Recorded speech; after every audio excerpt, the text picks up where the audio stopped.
Do I need to call you the female version of Steph Curry, or do I need to call Steph Curry the male version of Caitlin Clark? Somebody break down the release time, which is pretty much identical to mine. Stephen A. Smith recently made headlines by comparing Caitlin Clark to NBA star Steph Curry, suggesting she has the talent to score in an NBA game. I think I'll just be the female version of Steph Curry. I mean, you hear people talking about you and throwing out those comparisons.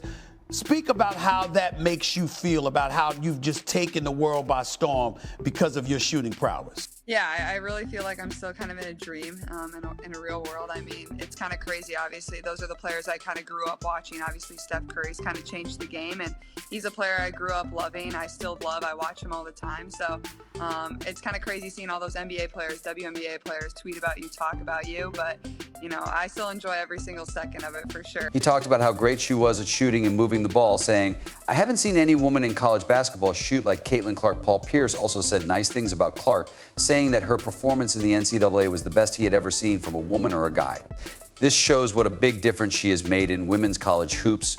A white girl did it to a group of black kids in Iowa. Of course, that made me think, oh, that earned my respect, I understand. That makes you think, oh, she didn't do that to some other little white girls over here and, yeah, in Colorado or somewhere we thought the girls from LSU were dogs when she did it to them. Protecting the champs. Champson spanked them while she had them on her knee. Spanked them. I know that, but I didn't expect that. She keeps breaking records and making new rules. Even more, Shaquille O'Neal called Clark the best female college player of all time. Kevin Garnett, who is known for being careful about how much he praises people, said nice things about Clark on his show Ticket and Truth. He said that if you're not as fit as Steph Curry, that's how she plays, based on her fitness level and shot skills. She has so much confidence and style when she plays, like she's an artist when she shoots from the range. It's crazy, though, that her shot is at that level. It's kind of like the whole thing if you really watch. Her floor game is just as good. For sure, she could score more than 10 points in an NBA game. Garnett's comments show that women's basketball and Clark's role in it are becoming more well-known. Ladies basketball came before men's basketball for the first time. You're not in shape like Steph Curry. That's how she plays, bro. Okay, you keep an eye on Steph. 10 points in the NBA game. She's going to give you more than 10. She knows how to shoot and has work, bro. She's not, no, but what is it still? Lettuce from the men is too much. It's not hard anymore, you can't check by hand. The fact that these NBA stars gave it such high praise makes me wonder if it's true. It was you who asked me about Caitlin. If you're going to break a record, you have to do it in the same amount of time that player said it. You women out there, don't feel sorry for him. Hey, LeBron, these girls do hate Caitlin Clark. That much you know. You little girls. Men are the most nervous group in the world, so I expect them to be picky. Yes, you are. You guys should be mad at that girl for giving the WNBA so much money and attention via private planes. Be smart like girls, not like guys. Then people came after me and said, I said those things because I'm racist. Okay, to begin with, black people can't be racist. But like, that's the last thing on my mind. Caitlin Clark has won some of the best awards a college basketball player can get, and her amazing play keeps getting people's attention. This has made her a key figure in conversations about the future of women's basketball. The first player in the history of the Fever to ever get a triple-double. Those are great results. Pierce's comments bring up bigger problems of how people are represented and what is expected in basketball. It's clear that he's excited about Clark's performance, but it also brings up difficult issues of race and ability in sports conversations. To add to the praise, NBA great Allen Iverson said of Clark, man, she shoots the blood out of the ball. I don't know Cheryl Miller, and I don't know all of their numbers to know who that should be, so I think she's in a Mount Rushmore. You have Cheryl Miller, Cheryl Swoops, and Candace Parker. I mean, people should be like, nah, by generation. Yeah, she's crazy. She changed the game. She might be like Allen Iverson in her time. Like Steph Curry, she changed the game. Iverson talked about how she could not only score, but also set up other players to score. Iverson's praise of Clark's ability to improve women's basketball is even more impressive given how good he is at scoring and seeing the floor.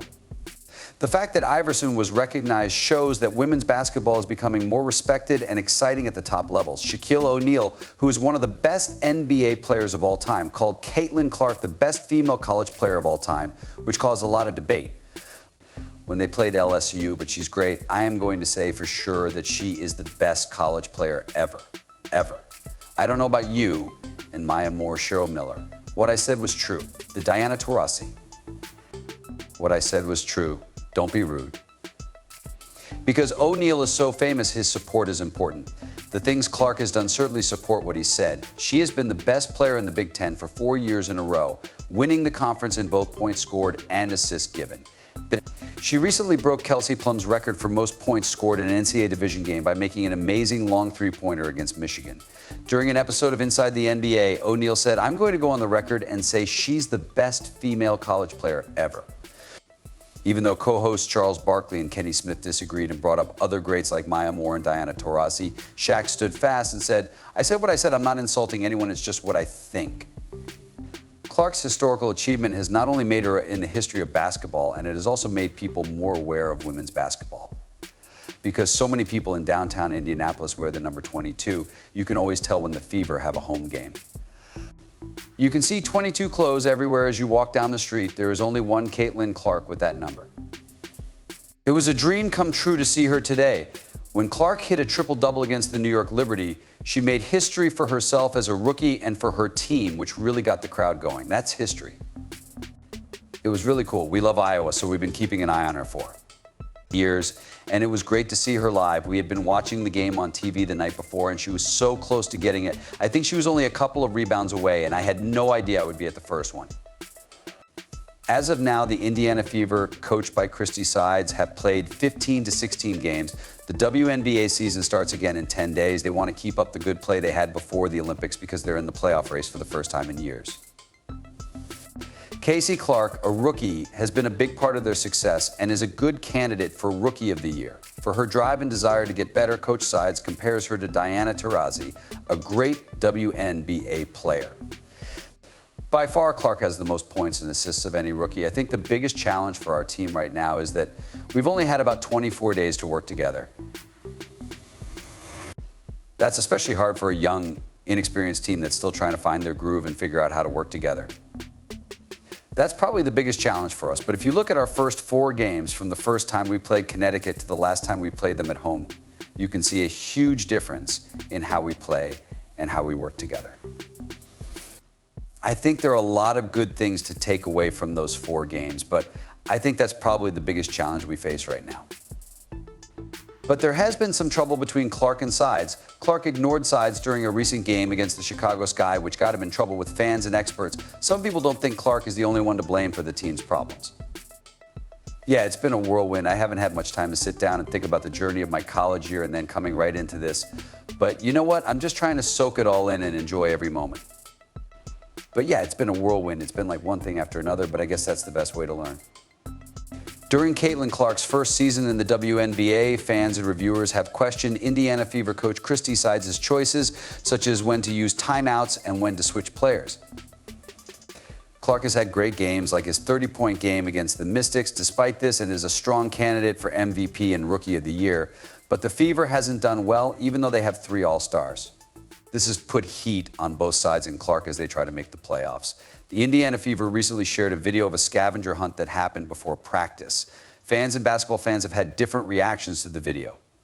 Some people, especially those who watch a lot of college or NBA basketball, think that these kinds of events are better for kids than for professional teams. Some people say that team-building events like scavenger hunts are just a bad way for managers to try to get people to work together better, since the people who do them don't see them as useful compared to more traditional methods.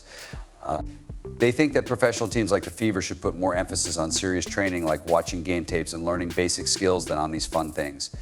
Commentators say that the Fever should not focus on building their team, but instead should work on improving their offensive and defensive methods, especially since they had 3 All-Stars but still didn't do well. Some people also say that Coach Christie Sides doesn't do a good job of setting up Caitlin Clark to score. People who watch think the team should instead work on key skills like conditioning and handling the ball. With such a young team, a lot of people think that basic basketball training should come before what some people think are less important tasks. Some people have said that the decisions coaches make at important times, like the recent close loss to the Seattle Storm, are not good. Some of the problems that have been brought up are head coach Christie Sides' use of questionable lineups and ineffective player changes. Concerns have been made about things like keeping star player Aaliyah Boston on the bench for long periods of time and playing 3 guards at once, including Wallace and Wheeler. Some matchups, like Wheeler protecting Jewell, were also seen as problematic. What most fans want to know is why they are still playing fairground games. A lot of people think that a professional team would rather work on their shooting skills in general game than go on scavenger hunts. The Fever hasn't played very well since the Olympics, and some people are worried that they might finish the season below. Are professional sports becoming more like things you might do in preschool? It's clear that a lot of people don't like this trend. There is some truth to the criticism of how things are done now.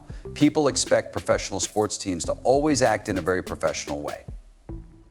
Great teachers like John Wooden, Phil Jackson, and Gino Auriemma never use these kinds of strategies.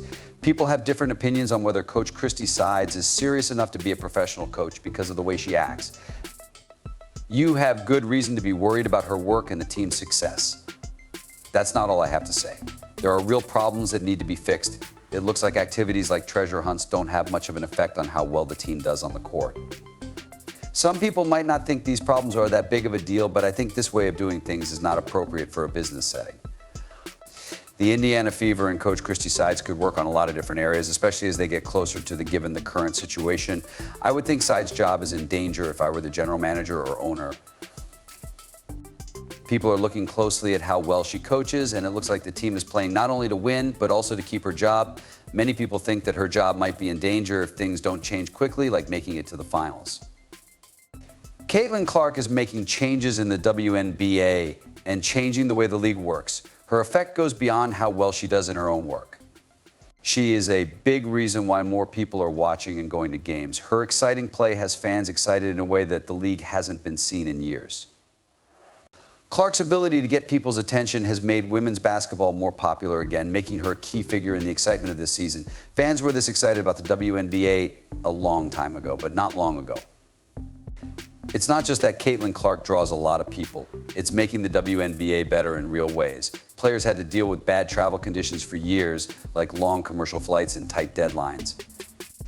There have been big changes, though, thanks to stars like Clark, who have brought more attention and money. Teams are beginning to gain from better travel plans, such as more chartered flights. People are becoming more interested in the league because of Clark's play, which shows that women's basketball can be just as exciting and competitive as men's basketball. What do you think about this? Write your answer in the box below. Being compared to NBA greats like Curry not only raises her profile, but it also motivates other players to do their best. Speaking out about Caitlin Clark's amazing skills, Paul Pierce has been especially loud about her after her amazing 41-point performance in Iowa's win over LSU. Pierce praised Clark, saying, "This was the best performance I've ever seen in the NCAA tournament." Period. His comments have gotten a lot of interest from the media, in part because he was honest about race. A white girl did it to a group of black kids in Iowa. Of course. Pierce brought out the difference by saying a black team from LSU who were protecting their title was beaten badly by a white girl from Iowa. She proved how strong she was. His choice of words has caused a lot of discussion about race in sports comments, even though his goal was to show how dominant Clark was. Here's the truth, Tommy's right. But it's not just race, it's also sexuality. Caitlin Clark is a white straight woman in a league of black lesbians, and they don't like all the attention and the shoe deal she got.